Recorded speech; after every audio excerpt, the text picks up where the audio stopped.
Assalamualaikum warahmatullahi wabarakatuh. Perkenalkan, nama saya Putri Cahyaudiawati, mahasiswi Prodi Gizi UIN Wali Songo Semarang.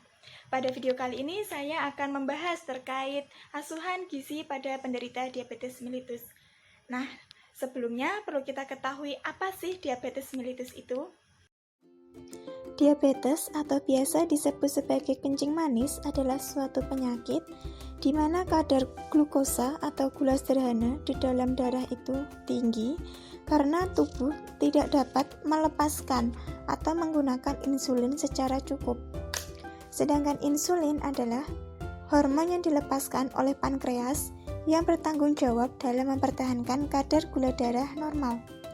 Insulin memasukkan gula ke dalam sel sehingga bisa menghasilkan energi atau disimpan sebagai cadangan energi.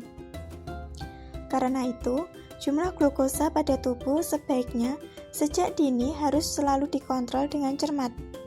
Tubuh biasanya mendapatkan glukosa dari makanan yang dikonsumsi, baik secara langsung dari makanan yang manis atau karbohidrat, maupun secara tidak langsung dari jenis makanan lain.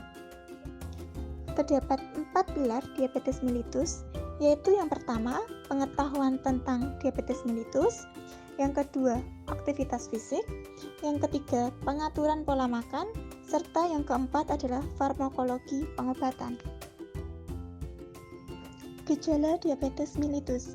Yang pertama, ada gejala klasik yang terdiri dari poliuri atau sering kencing di malam hari, polidipsi, sering merasa haus dan ingin minum sebanyak-banyaknya, serta polifagi, yaitu nafsu makan meningkat, tetapi badan lemah dan berat badan turun. Sedangkan gejala yang kedua yaitu gejala yang biasanya disebabkan oleh komplikasi yang sudah terjadi, seperti kesemutan di kaki, gatal-gatal, serta luka yang tidak kunjung sembuh. Terdapat 2 komplikasi pada penderita diabetes mellitus. Yang pertama, ada komplikasi akut atau mendadak, seperti infeksi yang sulit sembuh, koma, hiperglikemik, serta koma hipoglikemik. Dan komplikasi yang kedua adalah komplikasi kronis atau menahun, seperti kebutaan, gagal ginjal, jantung koroner, stroke, kaki membusuk, serta disfungsi ereksi pada pria. Terdapat 2 faktor risiko pada penderita diabetes mellitus.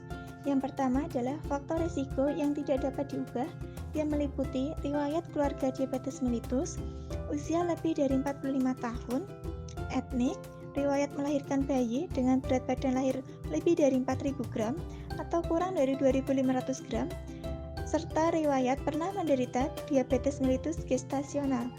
Sedangkan faktor resiko yang kedua adalah faktor resiko yang dapat diubah, yang meliputi obesitas atau kegemukan, atau lingkar perut lebih dari 80 cm untuk wanita dan lebih dari 90 cm untuk laki-laki, kurangnya aktivitas fisik, hipertensi, dislipidemia, serta diet yang tidak sehat. Manfaat menjalani diet diabetes mellitus adalah yang pertama, dapat mempertahankan kadar gula darah normal, yang kedua, dapat mempertahankan berat badan normal, yang ketiga, dapat mencegah komplikasi akut dan kronik, dan yang keempat adalah dapat meningkatkan kualitas hidup seseorang.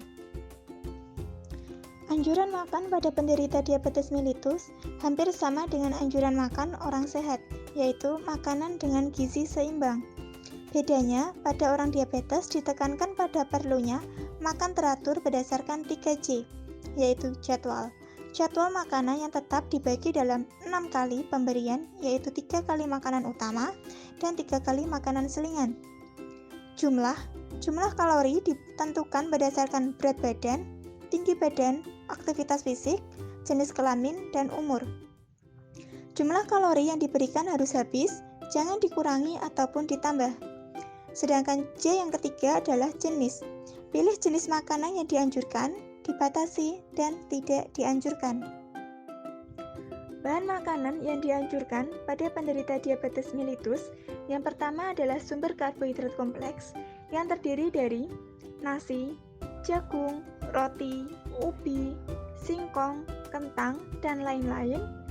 Yang kedua adalah sumber protein rendah lemak seperti ikan, ayam tanpa kulit, susu skim, tempe, tahu, dan kacang-kacangan. Dan yang ketiga adalah makanan tinggi serat untuk memperlambat penyerapan gula seperti buah dan sayuran. Bahan makanan yang dibatasi pada penderita diabetes mellitus adalah yang pertama, gula alternatif atau pemanis buatan, makanan tinggi kolesterol seperti jeroan, otak, kuning telur, dan lain-lain. Yang ketiga, bahan makanan yang mengandung banyak lemak seperti makanan siap saji, gorengan, lemak hewan, dan lain-lain. Serta bahan makanan yang mengandung natrium seperti ikan asin, telur asin, serta makanan yang diawetkan. Sedangkan bahan makanan yang tidak dianjurkan adalah sumber karbohidrat sederhana seperti gula pasir, gula jawa, makanan yang diolah dengan gula murni seperti sirup, selai, madu, permen, dodol, minuman botol ringan, es krim, susu kental manis, buah-buahan yang diawetkan, sayuran yang diawetkan dengan gula, kek, tart, dan kue manis-manis. Serta gula untuk bumbu masih diperbolehkan, namun jumlahnya terbatas, yaitu tidak boleh lebih dari 10% dari kebutuhan kalori. Pada penderita diabetes mellitus, olahraga dilakukan teratur pada waktu yang sama, yaitu 3-4 kali per minggu selama 30 menit.